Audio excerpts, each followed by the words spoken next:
Welcome to the most aptly named show, Democracy-ish. I am Danielle Moodie.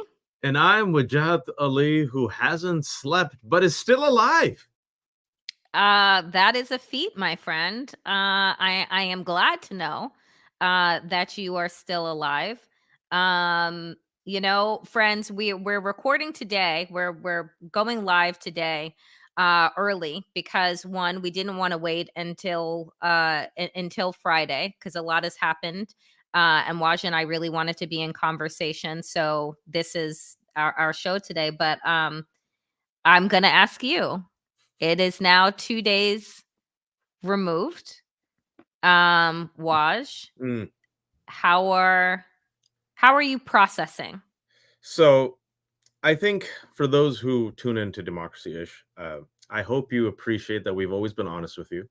And also, for those of you join us from the Mary Trump's Nerd Avengers, you probably see from our melanin that Danielle is a Black woman and a queer woman, a daughter of immigrants. I am a brown man, a Muslim American, the son of Pakistani immigrants.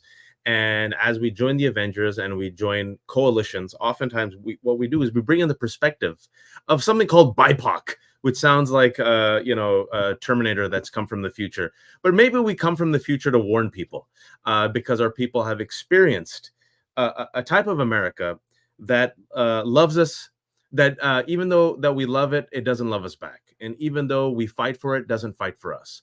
And we have certain perspectives and certain grievances and certain insights into this country that some of our colleagues, our friends who are of the white persuasion or who think they're white don't, due to privilege. And they don't see what we see. They don't experience what we experience. And I say all this because I want to unpack this with you, Danielle, and I hope this is a good insider conversation for some people on the outside. How BIPOC and every one of those letters is different, folks. Black people, indigenous people, and people of color are experiencing this America, which decided to re-elect a twice impeached, racist, misogynist, vulgarian rapist who incited a violent insurrection, who said, you know what? I don't feel good in 2024. I don't feel the country is doing better. So let me go elect the guy that we kicked out 4 years ago. Let me go elect the oldest white man to ever be elected to make me feel better. And to answer your question succinctly, Danielle, last night, as I was about to sleep, there was a part of me that said the following. You know, I'm 44 years old. I'm a middle-aged man. I give in a lot of my time and my life to fight for this democracy. Yep. I wanted to write books. I wanted, I'll share with you. You know what I wanted to do, Danielle? I wanted to be a film director. I wanted to make movies. Oh, I did not know that. Yeah, I came into the scene as a playwright. I wrote and published a play. I was an English major at UC Berkeley. My teacher was Ishmael Reed. I wrote short stories. I co-founded the first sketch comedy troupe at UC Berkeley. We wrote, performed our own, plays. I did comedy. I wanted to do fiction and storytelling. And I sit there and I go, I'm 44. I have less years ahead of me than behind me. I survived numerous near-death experiences. I'm lucky to be alive. I'm married. I have 3 kids. How much more of my life do I have left, Danielle? And how much more of my time in my life do I want to give saving a country that doesn't want to be saved? And I said this on Mary's show. We did Nerd Avengers about an hour ago. Everyone has a family member. I have a family member who I don't want to name. Some people are just self-destructive. You love them, though. And my grandmother used to say this about this family member. She said, it's like this person is thirsty and the universe and God's mercy gives them a bowl of milk. And it's so beautiful what my grandmother said. And then they shit in the milk. And I feel like that's America. You get this beautiful bowl of milk. And Americans say, you know what? We're unhappy. We're going to shit in our milk.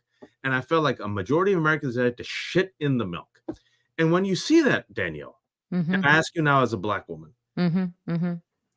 you sit there and you go, do I want to take out the shit? Or, you know what? You drink the shitty milk. This is what you wanted. I'm going to go to the well and get some clean water for myself, for my wife, for my kids, and for my community. You want to poison me, I got to protect myself. Do I want to invest the time and the labor to save a country that is hell bent on self destruction? Mhm. Or do I just want to protect myself? And I have an answer to that. But before I get to that answer, I want to ask you. Yeah. I think that a couple of things. One, I love that analogy. I think that that is perfect. And it's a perfect example of where we find ourselves in this very 50-50, or 51 uh 49% country that we are living in. And for me, I think that um one, we need to understand, to your point, the unpacking of BIPOC, Mm, right? And if folks are paying attention on social media right now, which I know a lot of people are jumping off Twitter, because I'm seeing it in terms of my follower numbers are like dropping, as since the election is happening, and so are leaving. But if you follow people on Twitter, you're hearing a lot of Black women say, "I'm done. mm, I'm tired." mm, Right? Like, every time there is a gunfight, every time there is a battle in America, I show up on the front lines with my energy, with my conviction, with my ammunition, and I'm ready to do battle. And when mm, I look behind me, guess what? I'm alone. mm, Right? So now, right, since white men and white women who voted for Donald Trump have the numbers in order to get their agenda and their things done, y'all are on your own. And I think that there is this sense of, and I don't mean on your own, meaning like I'm not going to continue conversations and I'm not going to be in conversation and continue to do the work. But here's the thing, my work is no longer about convincing people. It mm, is going to be about convincing people to do what I said in a video that I put out today on YouTube, which is about fortifying yourself, your family, and your heart, right? Like the world outside your front doors are about to become so dark, so painful, right? That we need to be in a place of fortifying our own families, our own lives, and our own communities, because no one is saving us. mm, And so when I hear, right, and you say like these folks have shit in the milk, I'm not going to drink that. I already know what pain is coming, what pain is coming my way as a Black queer woman in this country. I already know, and I'm talking with my friends who are queer, who are married, who have children, and their children are asking them, are we going to be separated? Right? Are we Can, going to I, be taken away? can I tell you what my daughter told me? Yeah. I didn't mean to interrupt you yesterday, but I want to ask, and this was, people mocked me. Some people did, but the people who empathize with me were people of color, Black folks. I come home yesterday. I don't talk about the election with my kids purposely. My daughter, Nuseba, the 8-year-old, looks at me. True story. Hand on my heart, I tweeted this. Baba, do we have to go now? Trump doesn't like us. Baba, do we have to go? Do we have to leave? And I said, uh, you know, uh, heartbreaking conversation. And I Hmm. said, no, baby, you don't have to go. You're American. We're going to stay here, play with your friends. I'll protect you. And Allah, God will always be with you. Don't Hmm. worry. An 8-year-old girl should not be thinking this or saying this, Daniel. Yeah. And that, I mean, I'll tell an anecdote. One of my friends, one of her young sons said, um, is it going to be safe for us to go outside? Mm, Right? Like, is it going to be safe for us to go outside? Like, we have two moms, we're Black, and we live, in Virginia. Like, and this is a 10-year-old, mm, right? And so when folks, don't really think, or and not even, I don't want to say they don't think, they don't care. But the reality is that for me, the reverberations, right? Like the aftershocks, um, and the shocks of each day of policy that drops to take away rights from people that look like us, um, and then extend that, are going to be a lot. So mm, folks need to fortify their own lives, their own communities, and their own homes, because that is what is needed. right? Like this whole, like, I'm going to crusade to save America. No, I just want people to have enough information now to be able to save themselves some heartache, save themselves some pain that is absolutely in store. Do you know what makes me sick though, Waj? Is if you're on Twitter, right? And you're seeing these MAGA people, and even some of the trolls that showed up yesterday and today and here, the elation that they have at the anxiety and fear that 49% of the population have, or 50% of the population has, shows to me the sociopathic, like, desires that they have. That again, this wasn't just this was a resounding beat of them. I want you in pain. You don't That's deserve right. to be in this Right. country, That's and right. you are here, and if you're here, I'm going to make your life miserable. And I'm excited. I am elated. I am, as Nick Fuente said to women, I control your body from now and to forever, is He what said that. is what his response was. Like, they're salivating, right, at this. And so you folks have to understand the intensity about of what is coming their way. And so if you are not fortifying yourself, and you're so worried about, like, this American project, I'm like, the American project ain't fucking worried about you anymore. And you know, it's one of those situations where I think people need to feel this. They need to experience this. It's okay to have the pain, the frustration. You need the catharsis because, especially if you're black, you know, a qualified black Indian woman ran, and America said, "Nah." And I'm gonna go as far as to say, with the information that we have right now, that even if Biden would have run, Bernie would have run, Whitmer would have run, they all would have lost. Yep. Because historically, folks, if you look at the patterns, every incumbent party is losing. It's a global trend. And furthermore, Danielle, if you see, and I think this is the X factor, that if people don't talk about this in their post-election autopsy, they're still missing the plot. Immigration, crime, inflation were down and better in the Biden administration. But you know what, people, when you know what the X factor was? People said, I feel like things were better 4 years ago. Mm-hmm. I believe things were better 4 years ago. Mm-hmm. And the X factor is right-wing media. Mm-hmm. Right-wing media, the bro landscape, the brosphere that is run overwhelmingly by white men, people like Nick Fuentes, Dana White, folks. I can't believe I'm about to say this sentence in 2024. Dana White, the head of UFC, was invited to speak at Trump's victory rally, where from the podium he praised Theo Vaughn, Joe Rogan, and a bunch of right-wing podcasters. I actually said that. That's a real comment that I just said in 2024. You would think that would be a line from Idiocracy, a great movie, which you all should watch. That is what we saw. The right-wing bro landscape, Danielle, that attracts a lot of these young folks and white folks and men through gaming and sports and UFC, and which leans to the right, the domination of right-wing media, the corporate media's failure to combat right-wing media, the complicity of corporate media that didn't inform people, and voila, Danielle, as of today, maybe they should have talked about this last week. Did you see what happened yesterday? Folks, CBS talked about this, CNN talked about this, New York Times talked about this yesterday after the election. Trump's tariffs. Do you know what Trump's tariffs are going to do?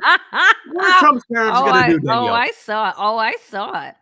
Uh, Trump's tariffs. Tell him. Tell him. no, no, you tell him. Tell him. Trump's tariffs, and Trump said on Joe Rogan's podcast last week, the most beautiful word in the English language is tariff. Tariff. Listen, folks, going back to what Danielle and I were saying for the first 15 minutes of this show, I'm going to share a story with you about Trump's tariffs, and you shit in your milk. Pennsylvania factory. It was shared on social media. Pennsylvania factory boss. I tweeted this out. Yep, I Go tweeted look the at my same tweets. thing. Yeah. No, I tweeted it too. Pennsylvania factory. Yep. Boss calls the worker, says, folks, Yep. I can't give you the bonuses. They're like, why not? Christmas bonuses coming January up that 21st. people plan for and depend on because they've been getting them every year. So the boss calls them in and Awesome calls in and says, sits them folks, down. these bonuses, I'm sorry, we won't be able to give the bonuses. The worker's like, well, why not?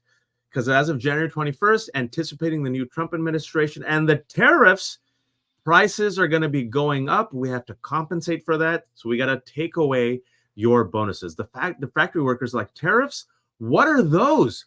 What? What are those? But also those that did have an understanding of the tariffs, they say, I thought that the other countries were going to be paying the tariffs. And it was like, no, dodo bird.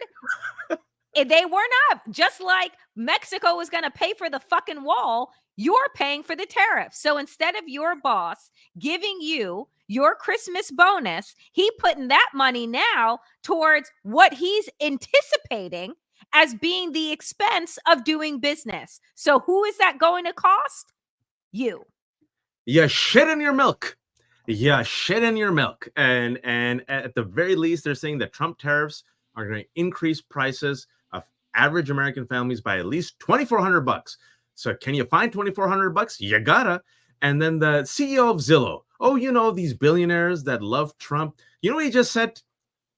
The multimillionaire owner of Zillow today said, Trump's deportation policy will actually help the housing market and help business. How? Well, you're going to get rid of all the undocumented and all these immigrants, apparently, and then apparently will free up the homes for the regular Americans. Oh, you mean the $1 million and the $1 million homes that all the undocumented immigrants that don't make any money because they're paid off of the fucking books? You mean the ones that they're living in? That's where we're going to move into? Or you mean some of the hotels that have been turned into temporary shelter, which is where they actually are, right? Give me a break, right? And let me tell you something.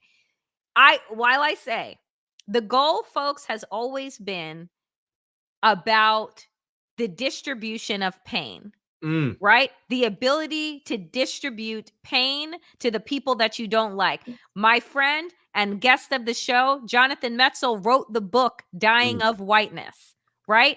I don't care what happens to me so long as something worse happens to the black or the brown down the street. Right. So I could lose my home, but so long as they lose their home and their car, then I'm content.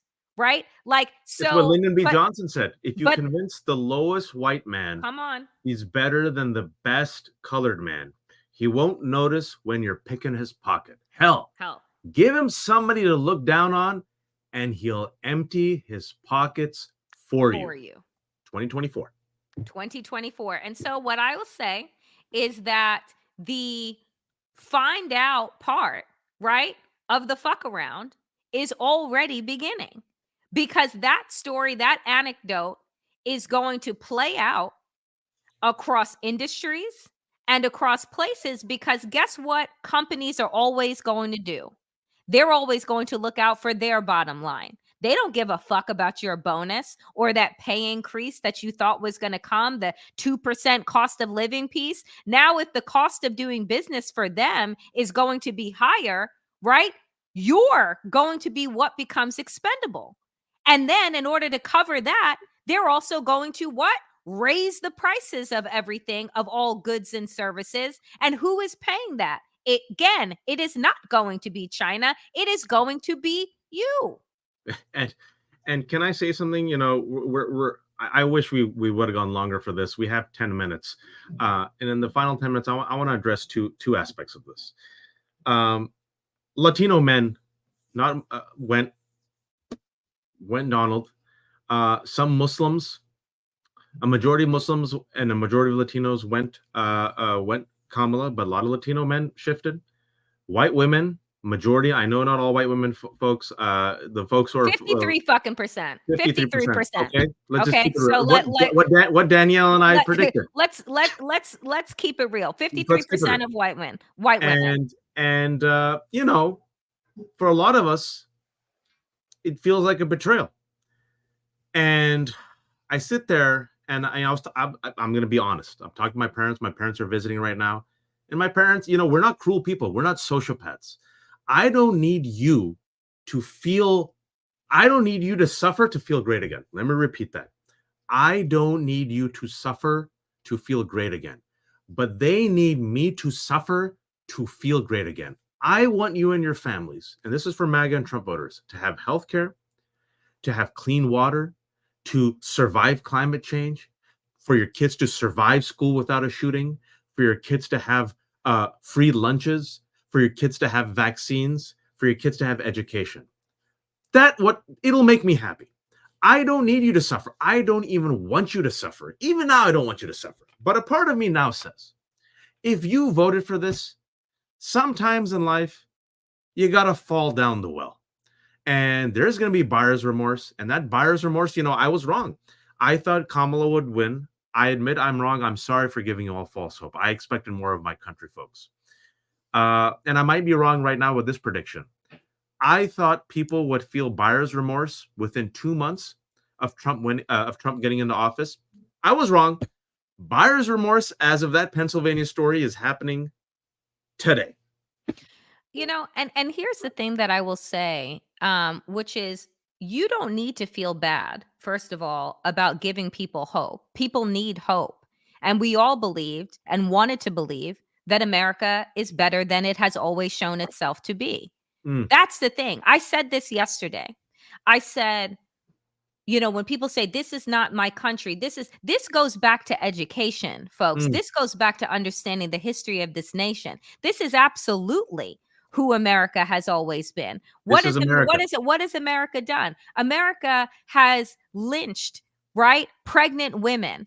America blew up a church with 4 little black girls inside to not have integration, right? America has burned down whole towns and cities because they don't want black people to exist free. Right? America has called in bomb threats to libraries because they don't want drag queens reading to children. Mm, America called in bomb threats to hospitals during COVID mm, because they thought that they were injecting people with COVID. This mm, is who America has always been, mm, right? And so to give people hope is to ride these moments that we've had, like Obama, like the ACA, like the passage of same sex marriage, like Brown versus the Board of Education, to ride these moments and see glimmers of hope that we can be better today than we were yesterday. But if you don't teach people about who they fully are, right, then they will repeat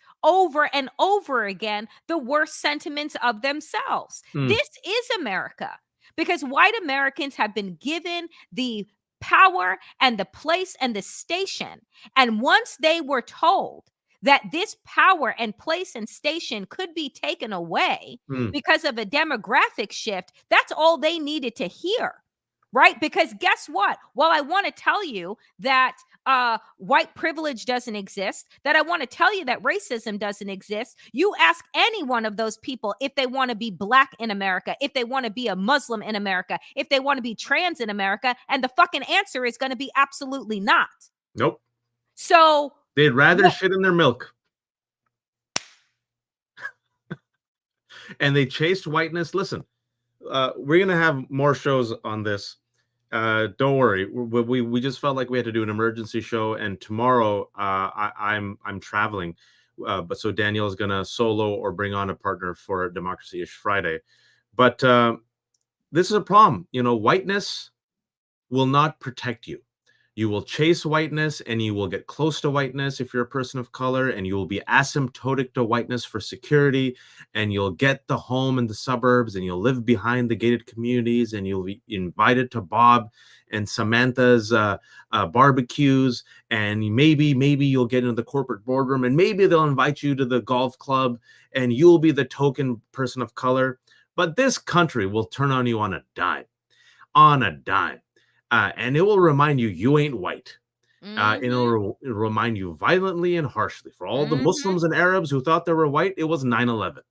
And for all the people of color who went to Trump after he revealed his entire fascist ass, This country is about to remind you, Mhm. maybe not even January, is about to remind you real quick, you ain't white. You ain't part of Nick Fuentes' America. You ain't part of Stephen Miller's MAGA. When he says America is for Americans and Americans only, he ain't including you.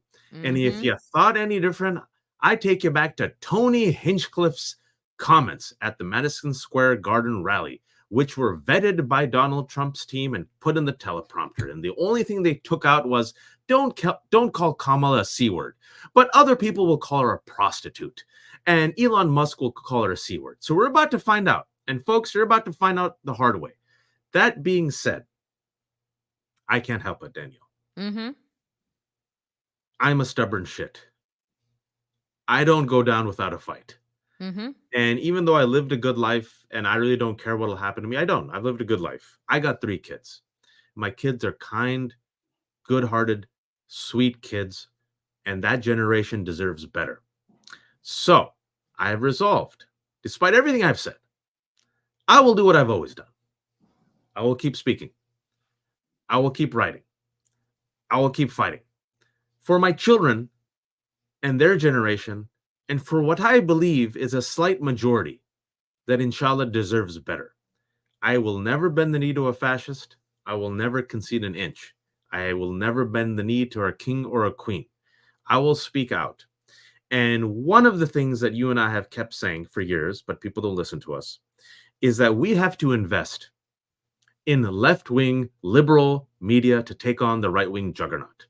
One of the X factors of this election is right wing brosphere disinformation that has brainwashed so many of our fellow Americans. And like I said on Mary's channel, and I will say it today, and I will be shameless and forgive me, is if you have unsubscribed to Washington Post, to New York Times, if you have realized what we have been saying that corporate media is a failure, is complicit. This includes MSNBC folks and CNN. I'm sorry. I used to be a CNN contributor. I'm calling it. Please, if you have the means, consider investing in us. We're not going anywhere. We're independent. I will tell all of you that we do this essentially for free. You think we're getting paid? We're not paid. We are running on inshallah money.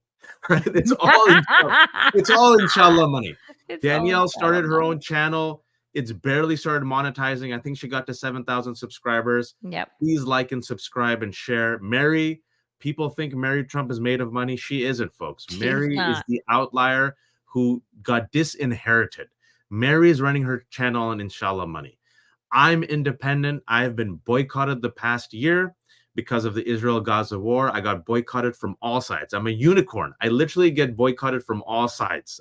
It's been fascinating, but somehow, alhamdulillah, Allah's found me sustenance and I've survived. I've started my own Substack. If you have the means, please consider subscribing to Danielle's show. Like it. And if you have the means, give those donation buttons. The people who give 20 bucks, 49 bucks, it goes a long way. If you can, subscribe to the Left Hook Substack. We're not going anywhere. We will build out our resistance. We will take care of our families, our mental healths, our communities. We will fight the good fight. We will not give up because we can't afford to give up. And for those who messed around, you're about to find out. Maybe I don't have to reach out to you. I don't have the labor to do that, but I will reach out to the community that we have, and I will build that out, and we will fight, and we will protect ourselves, and we will be here, inshallah, and we will keep bringing the truth. We don't f around. We will never concede to fascists. We will never lie. We will keep it real. We will call out Democrats in the next show where they've gone wrong. We'll call out the establishment. We'll call out ourselves. But there's too much at stake, and our children deserve better, and our communities deserve better. Our communities deserve better, Danielle. That's my Yeah. two. My closing piece, and I couldn't agree more with everything that you said. It is to the audience. Your participation by showing up, liking, subscribing, being active in the chat, commenting for those that are watching afterwards. It means a lot. And we really are here on these independent channels trying to build a viable alternative to mainstream corporate media, right? Independent media only thrives off of, right, the support of people who decide to show up and watch and subscribe. Thank you so much. Um and it's because of you all, right? Liking, subscribing, sharing, donating, that allows us to continue and say, okay, maybe we are going to be able to live to fight another day, right? Because honestly, folks, I've told people I will be here. Waj and I will be here linked arms for as long as it is safe for us, our families, and it is legal. Mm, And to say those three things on a show called Democracy Ish when mm, fascism just won, we don't know what that timetable looks like. That is the truth. We know that we are running on borrowed time mm, right now because the enemy, right, has already been called the media. So for how long are we going to be able to offer analysis and critique in a fascist regime that says that they want neither, right? That they want blind loyalty and allegiance. Um, and who is going to be presumed guilty before they even open their mouths, let alone the one that have made careers out of opening their mouths and calling out what is wrong and calling on America to be better. But folks, we will continue to be here. We appreciate each and every single one of you. And we ask for those watching, streaming, like, subscribe, help us grow, help us continue to build this community into a safe space here on the Danielle Moodie channel. Go to Waj's Substack, leave mainstream corporate media alone, and get the information from folks that you can trust, are telling you the truth, because you deserve the truth, and you also deserve to feel safe in community, even if it's just for 30 minutes here with us. So that's what we're building, that's what we're doing, and we can't thank you all enough. We know that right now is really hard, really numbing, really hollowing, and really dispiriting, but we are here with you, and that's what we can offer right now is continued solidarity.